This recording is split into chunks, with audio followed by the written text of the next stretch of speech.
So what's the question, Zarish? Yeah, so I was asking that what inspired you to translate your work in Braille? Like, what was the starting point where you thought that this is something you should do? Okay, so if I can start with why I even wrote my book, Turn Your Passion into Profit. This was 10 years ago. I had a lady on my Facebook contacted me, Zai, I need to talk to you. I only met her once at an event. And then when we met, we spoke, and then we connected on Facebook. Of course, you don't use Facebook, your generation Facebook is antique. Anyway, Yeah. so I called her. We spoke in the 10th minute. She said, Zai, thank you for talking to me. I was just thinking of committing suicide and I feel better now. That Okay. Yeah, that moment made me realize, wait a second, maybe money is the problem. Let's write a book, Turn Passion into Profit. And this is one person reaching out. How many more people need help? Okay. So then moving forward, I wrote other books. I did a lot of stuff. So it was always my dream to translate my book into a Braille book because I have a Indonesian friend, Agus. She's blind. But she always write to me and ask me, Zai, I want to, and she's from Indonesia, right? You know, like Indonesia is, people need also support. It's like almost the world. And they're like, I want to learn how to turn my passion into profit. I say, wait, I don't have a Braille book, but I want to make one day. But instead, I make a digital training video so she can learn from it. So she was inspired. She started, today she's married, she's studying in Australia, she just graduated and everything. Then recently I had an opportunity. So one of my friend went to Uzbekistan. So my book was actually she went to Uzbekistan to repair some Braille machine. She's into Braille machines, the machine itself.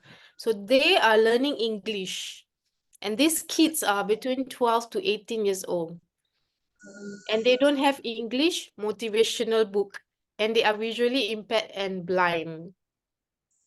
So when she told me, Zai, I think you ever said you wanted to make your book into Braille. I was like, yes. So I immediately cleared all the pictures, made it more compact, sent it, and a visually impaired English teacher from Uzbekistan translated the book into the Braille, and we have produced some copies, and we're going to distribute it to the students and some universities around the world as well.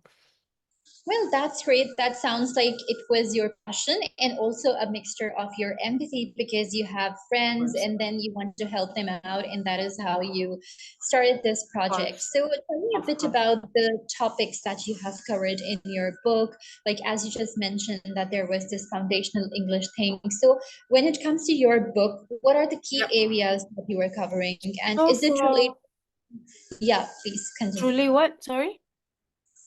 I was asking, is it related to one particular industry or Sure. field, or is it a Sure. holistic book? My book, Turn Your Passion into Profit, the core of it is about turning your pain into power.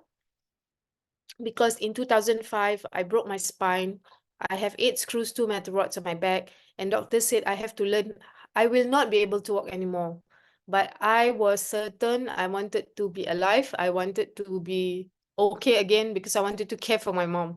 So in that journey of recovering and learning how to walk again, so the book is more about moving from victim to victor mindset.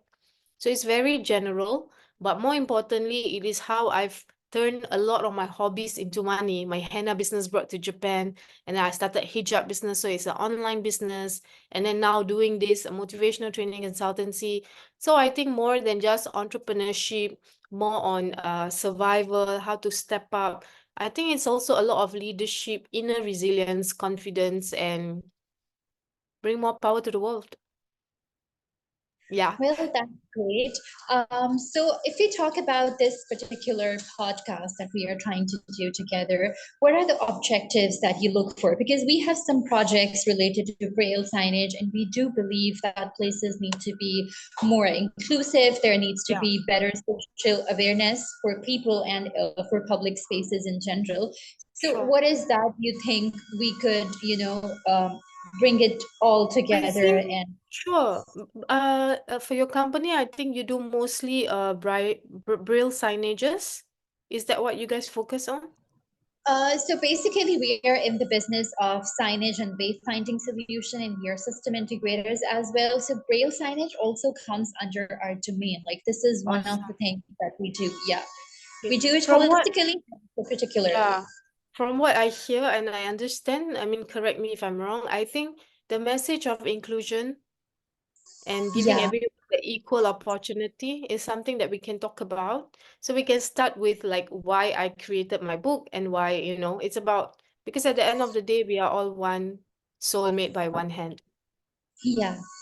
Yeah, and So yeah, you So understand. it's more like I do understand, and that is quite interesting, like hearing it from you, your inspiration, and how you just started this venture. So the idea behind what we do is basically that user is the center of everything. So if we are designing a public space, so for example, whether it's a government project or whether it's a private project, when it comes to public spaces, they need to be accessible for all. And that is the key if we are talking about the user here.